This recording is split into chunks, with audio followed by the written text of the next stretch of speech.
All right. Well, receipts, which will be framed through a legal lens. And we're going to actually do some comparative analysis. We get to look at common law and civil law and how would they respond to this conversation of breach, right? This Kash Doll versus the promoter conversation. And this has been all over the internet. I mean, it's been a lot of discussion. It's been a lot of emotions. It's been a lot of things going on. But what we want to do, we want to dive into the receipts because the receipts are always juicy. Receipts are always juicy and succulent enough just on their own without adding any emotional spice to it. And we're gonna dive in. You ready? Because what I told you here on the receipt buffet was that you will be nourished and that every time I provide you with something, we're going to be trying to provide things that people can enjoy. That you will leave the buffet nourished. Everyone comes and gets different things, but I can assure you, regardless of your plate looking different than the next person, you're going to learn some really amazing things on this site, or better yet, on this channel. And we're going to jump right on into it. You guys ready? Let us jump right into it. Okay, so to keep it kind of simplified, I put certain things on the screen so y'all have y'all receipts because y'all know I'm big on y'all being able to have receipts. What actually happened, okay? So Kash Doll, known as a native of Detroit, a rapper who has grown since then from not just being a Detroit local rapper, but just being a well-known industry person. She was booked for a Detroit event, right? She was booked for a Detroit event. The promoter publicly claimed that she breached the event. We have that receipt, okay? Kash Doll responded saying payment was not made, and we have that receipt as a response was to what he was saying, and then a couple of community things or statements that were out there. So we have his Instagram post as what a receipt. And so that was her response. Her response was that they didn't pay her. Didn't run her money, right? So and the contract was never finalized. That's her position. Later that same night, relevant to the event booking, right? She appeared at another event that same exact night by a different promoter, different location, right? Which sparked a lot of discussion. Okay, so I also have a little bit of the discussion that was had. I captured that from the Jasmine brand. So I would say 2 of the receipts at least come directly from the Jasmine brand. Feel free to go check out their social media accounts. They are, like a blogger. So feel free to get some of your information there if that's what you would like to do. Y'all know I do not gatekeep sources. So go ahead and indulge if you feel like you need to. But know that in this particular space, we're looking at everything through the lens of law. Specifically today's focus is contract law, and then we will dive a little bit deeper as we analyze contract law versus civil law. And how might those 2 separate legal structures look at this particular incident? Because people have been buzzing, and baby, when it got local, I had to get in. I had to get in and look at some stuff. So what did I do? I grabbed my receipts. I started annotating. I marinated a little bit, which is why we're a couple days past the time frame that occurred. And oh yeah, now we ready to talk. Ooh, and baby, we gonna talk. So now y'all have a little bit of a foundation as to what actually happened, because that's a big part.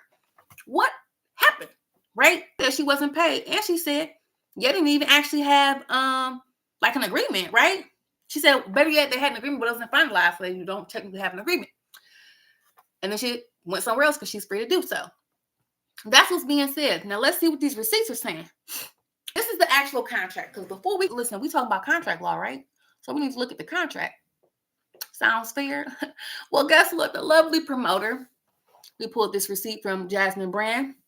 The lovely promoter went ahead and produced that information. We have a sip of water.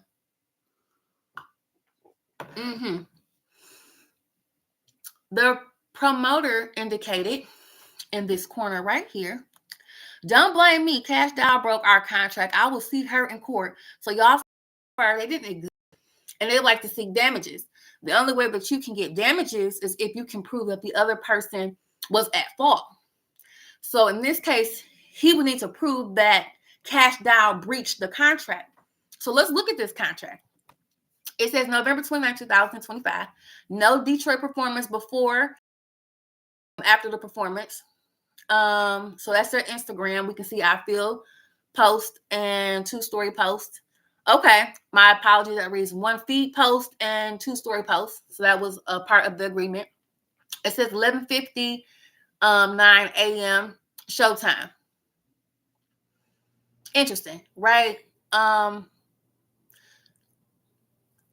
pretty certain that piece right there looked like a typo. I don't think they would want that time frame. I'm thinking maybe they meant to put PM. That's my assumption, right? Cause who partying like that up in the morning right before noon? That's like brunch time. I'm thinking that piece is a typo already, but it says a 40-minute performance. Okay, so she was paid, or better yet, $45,000 all in, writers attached. Okay, this is what we can read. This is what we see. So this is what y'all. I told you I was bringing receipts. So 45K, right? 45K, 45 bands, however you say it, wherever you from. 40-minute show. No Detroit appearance 1 week before the event in Detroit, right? This contract says nothing about the same day appearances, which is a point of discussion that has been referenced, is her going to the Monica and Brandy event immediately following their communication or miscommunications, right? Their contract change or whatever, right? So there is a point of discussion about what this event that she went to that was the same day. But there's nothing in this contract that states she can't do something the same day. Additionally, the contract speaks, what the contract does speak to, rather, is that there was to be no performance in Detroit 1 week before, 1 week after. Nothing about the same day. Now, that's a problem, and only for this purpose, right? When it's not stated in common law structure, a little bit more into that. But because they didn't state what time frame in which they were going to pay her, you have to base it off of what's the industry standard. What's the general standard when it comes to, your governing place, right? And in common law structure, we're going to dive into it, but that not being in there plays a factor as well. So we got a couple of things that we're going to be expanding on as we move throughout this presentation here. This 1 week before or after, right? The same, and based off of look. We gotta look. It's getting succulent. We must also kind of really look at the question and frame it the correct way, right? Because a lot of times people say, hey, did she breach? Did she breach? The question really wouldn't be like, did she breach, right? The question is who breached first, because that's how the law is actually structured. It's not about, oh, did you do this, did you do that? And what sequence did it occur? Like, what was the structure? What was the structural setup as to how this actually happened, right? So under contract law, the first party to materially breach loses enforcement rights, right? So sequence matters. Sequence always matters. Always. So the central question becomes, did the promoter breach first by not paying? Or did Kash Doll breach first by not performing? The answer depends entirely on what? It depends on the sequence of events. The sequence matters so much more than the drama, although the drama, from what I read, seems like succulent if you're into such activities, into such things. Actuality and the receipts that we can find. How's the law looking at things? But the story seems very interesting. So let's dive into the common law, right? Because that's what I said I was going to bring y'all here for. So what's interesting is most of the United States, including Michigan, which is where this occurred, Detroit, Michigan, follow common law principles, right? So like under common law, courts interpret ambiguous terms, right? Because we didn't put, when are you actually getting paid? Not put on there, right? So the courts interpret ambiguous terms. Industry customs fill in missing details, right? So whatever standard in that industry, which would be entertainment, that's what's going to fill it in. And when it comes to common law, it must also be understood that the first material breach rules apply. So it's the first material breach rule applies. We will dive into that next, right?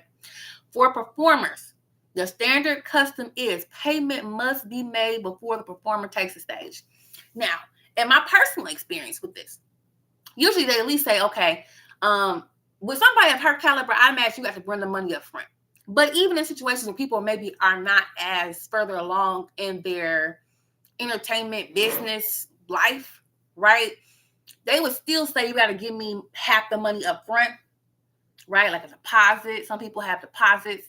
Or, and better yet, you give me the remaining after service has been rendered. That's pretty standard in most places, right? At least from my experience being someone predominantly based in Michigan.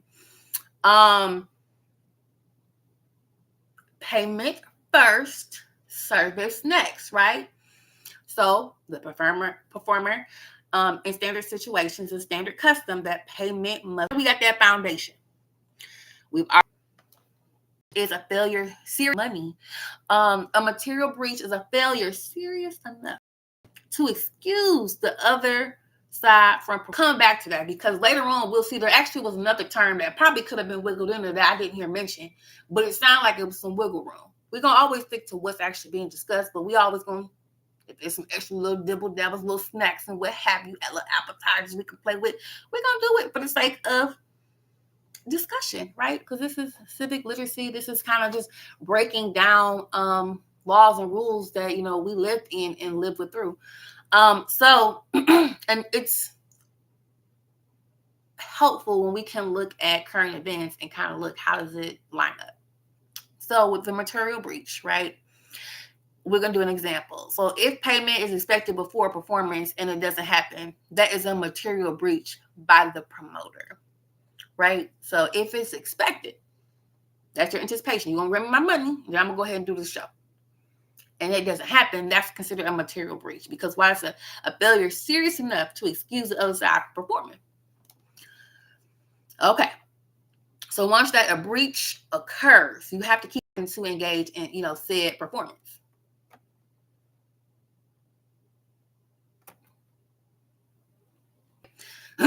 So this is where it also gets interesting. This also comes into play.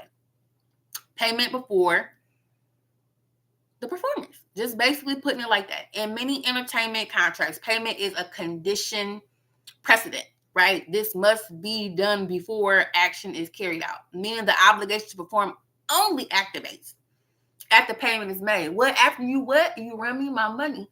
She got a whole song, run me my money, and then guess what happened? Child, no payment in this structure, right, with conditions precedent equals no duty to perform. No duty to perform. This is supported by case law and standard performance industry practice. Okay. Right. So now we have two separate elements kind of working in tandem in accord, right? So then I'm always going to say, let's look at a little bit more, because I'm curious. If we put this in a different legal structure, we put this in a different legal system,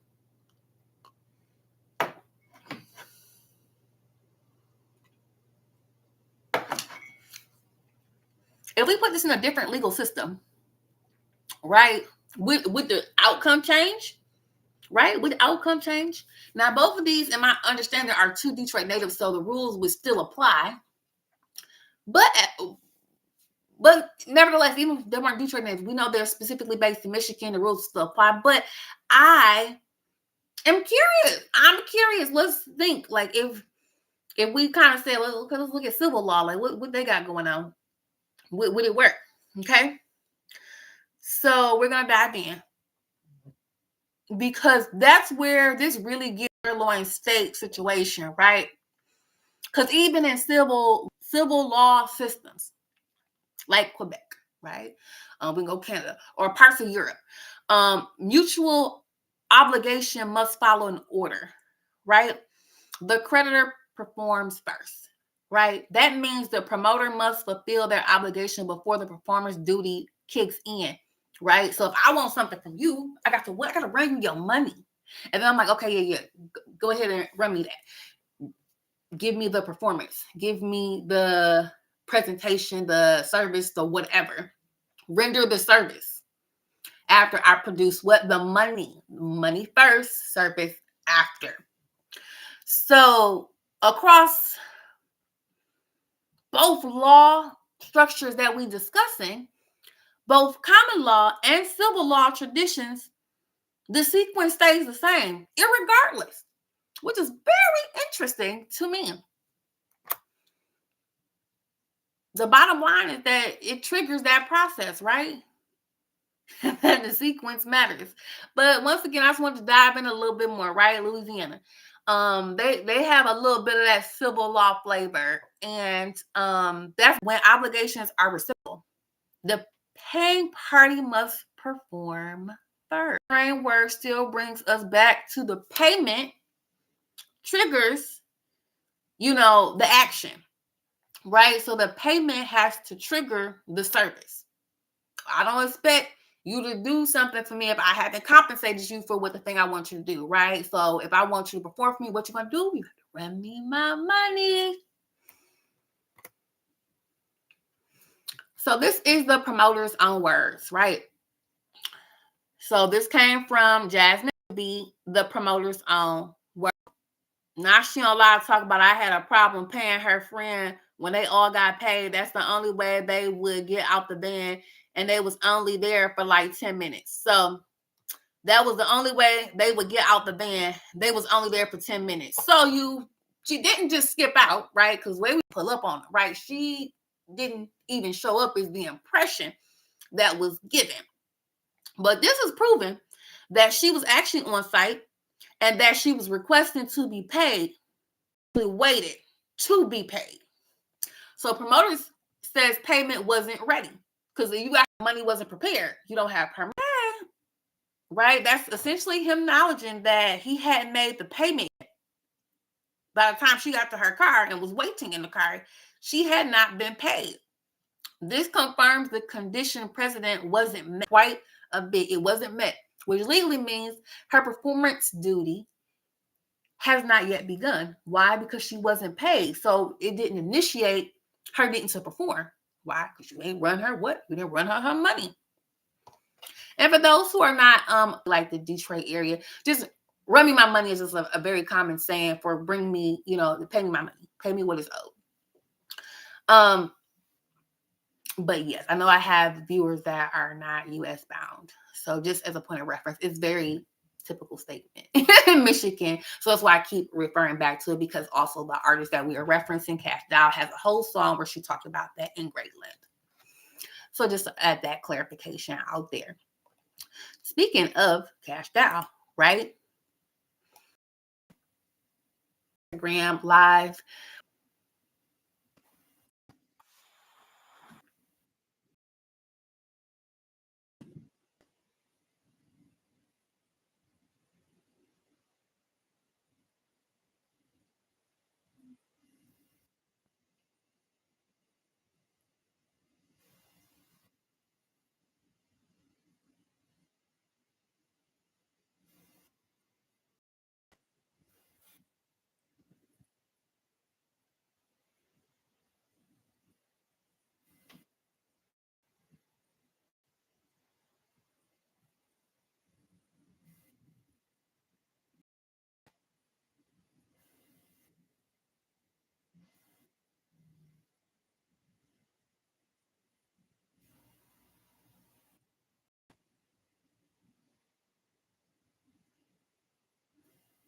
Okay, so you heard it here first, baby. She explained to herself that she also indicated something that might qualify as a material breach, because she talked about very cold conditions, saying they didn't have temperature might be a reason. But you heard it here. So this is just a receipt that I pulled off of Jazz Brand. You can look it up. Her first primary source, so no reason to dive too deep into what the secondary source said. But essentially, it notes that she stated she was present and ready to perform and expected payment as agreed upon, right? So contract analysis to show she left because that's not just.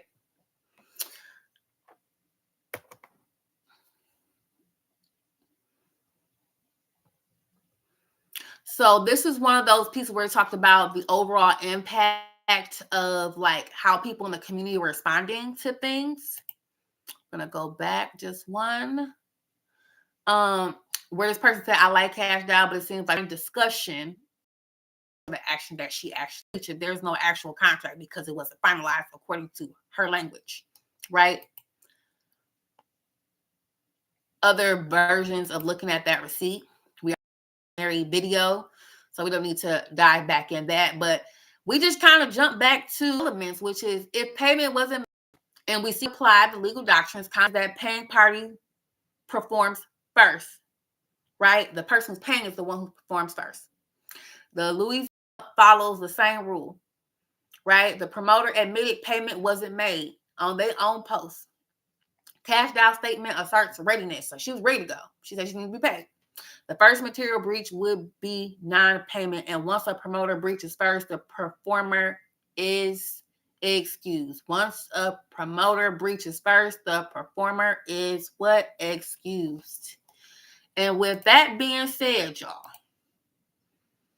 let's our little takeaways, right? Does the contract say? What does the industry custom require? And who breached first is legally everywhere. Looking into everything. We are to everything. We are getting our receipts. We are letting it marinate after we have annotated and we have pulled the receipts. Because baby, this was succulent. Oh, this was such a good one, right? We were able to do some comparative law analysis. We were able to do some current events. We were able to keep it somewhat local.